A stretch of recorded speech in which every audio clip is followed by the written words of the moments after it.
Hi, I'm Rob Mackey. I'm the Executive Director of United Way of McPherson County.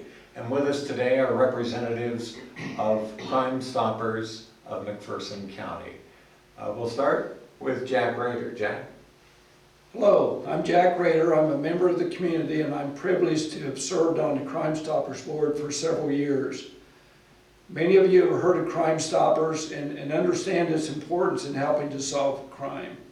We're all fortunate to live in a community like McPherson where we have great law enforcement, and to be able to serve on a board like the Crime Stoppers, which allows me to be a small part of keeping our community safe. As a member of the board, our duty is to evaluate tips when they come in and to award cash awards to people that help us solve crimes. Along with me is Doug Anderson. Doug has been a member of the Crime Stoppers board since its inception. Yeah, I'm Captain Doug Anderson with the McPherson County Sheriff's Office. I've been coordinator for the Sheriff's Office since 1989 until recently, and have a lot of history with McPherson County Crime Stoppers. And the new coordinator that we have for the Sheriff's Office is Detective Ryan Sherwood. Yes, I'm Detective Ryan Sherwood with the McPherson County Sheriff's Office. Recently took over from Doug being the coordinator for the Sheriff's Office in rural cities in the community.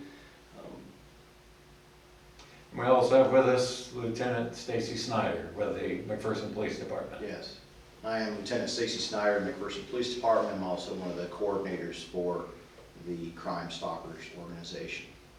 So Doug, let's go back to the history for a moment. This dates back, what, to the 1980s? The Crime Stoppers started in September of 1986, and since that time we've received a total of over 1,720 phone calls or tips to Crime Stoppers, and they range on all kinds of various different crimes, anywhere from burglaries, thefts, arsons, homicide, rapes, drug crimes, fugitives, things like that. We have been able to clear over 350 cases, and we've also been able to recover in excess of $375,000, either worth of property recovered or restitution expected to be ordered or drugs seized since we started the Crime Stoppers program.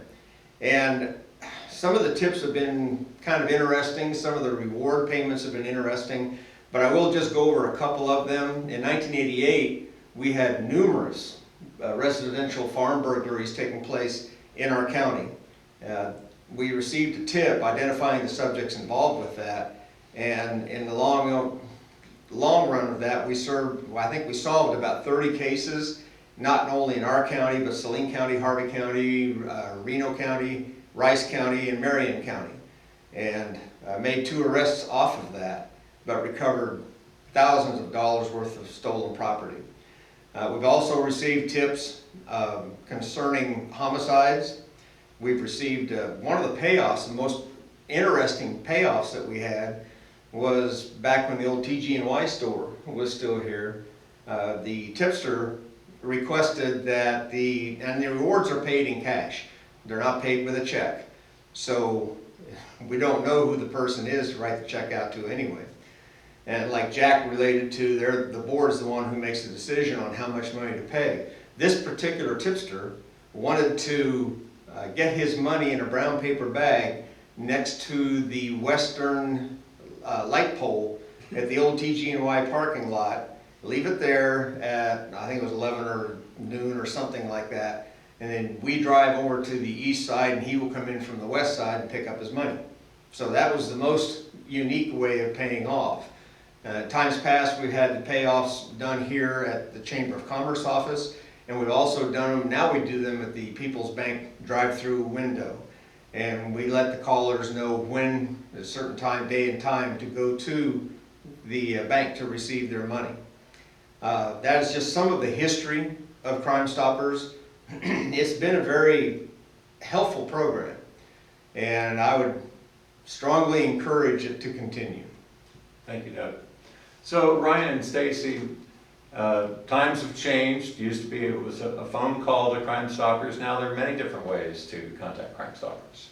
That's correct. There's still a phone number that people can call, And there's also, they can get on through the McPherson County Crime Stoppers Facebook page and join a link to do a web tip, and they can also text in their tip as well, as opposed to just the phone call. What value is Crime Stoppers to you as law enforcement officials? Stacy? How we value the tips that come in through the Crime Stoppers Facebook page. We pair them up with cases that we may be working, and it assists us as a tool in trying to locate a suspect or suspects that are in those cases. So Crime Stoppers is a very important part of the jobs that you all do. It can give you information that you might not otherwise get. Yes. And I think the guaranteeing of anonymity is very important to the tipsters, the way they can be confident their name will not be given out. Well, Jack, we're very thankful to you and other volunteers who step up and help determine the awards that are paid out for this information. And obviously, to our local law enforcement, it's incredibly important. Thank you, Rob, appreciate it. So I want to remind you that Crime Stoppers of McPherson County is a part of your United Way. So when you're giving United Way, you are supporting McPherson County Crime Stoppers. I'm Rob Mackey.